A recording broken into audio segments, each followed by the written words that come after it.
Alhamdulillah guys, ni trip bersama sahabat-sahabat Bayi Lompat. Alhamdulillah ada jugalah rezeki kami. Walaupun adalah tengah-tengah malam cuaca berangin lah dengan kilat semua cukup ada. Alhamdulillah ada juga rezeki. GT kami ke Tukung Perak. Ni ikan butem. Ikan butem banyak ya. Tenahak. Nak banyak lah. Otek pada. So trip ni trip ngambut di rezeki 5 4 hari 3 malam. Kami pergi ke Tukung Perak. Ni hasil dia lah. Orang pada. Ni kena hak sizing okey lah, clear lah. Ti berapa? Mancingnya besar ni Encik. Yang 10 kilo ni. Ni. Kami jumpa dah di Unjam. Memang geng dia ramai. Sayang boleh ambil 2 ekor lah. Ni yang ni dia main serah diri.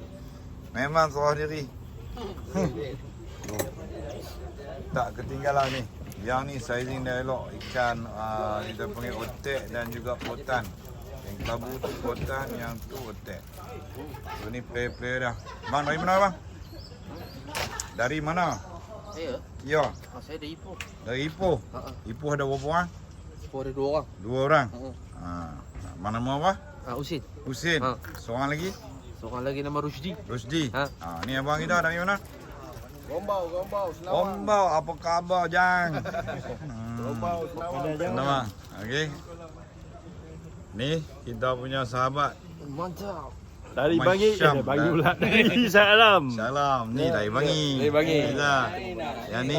Tengok tu. Semua tu. So nak tengok ni tenggiri pun banyak kak. Tenggiri. Tenggiri pun banyak kak. Alhamdulillah lah ni rezeki dia lah. Kan.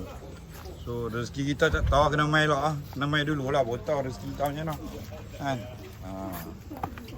Okey. Ni orang lama. Mai. Tu apa dapat abang Bayi Lompat ni membantu banyak. Oh, banyak membantu. Okey, makan sedap. Oh, makan. Mantap makan. Biar kecil makan di tangan.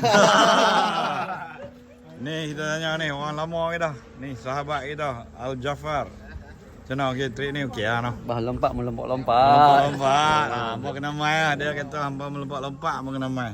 Ya sekali kita tunjuk hasil.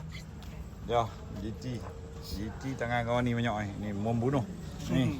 Oh, tenggiri ada. Tu. Ada.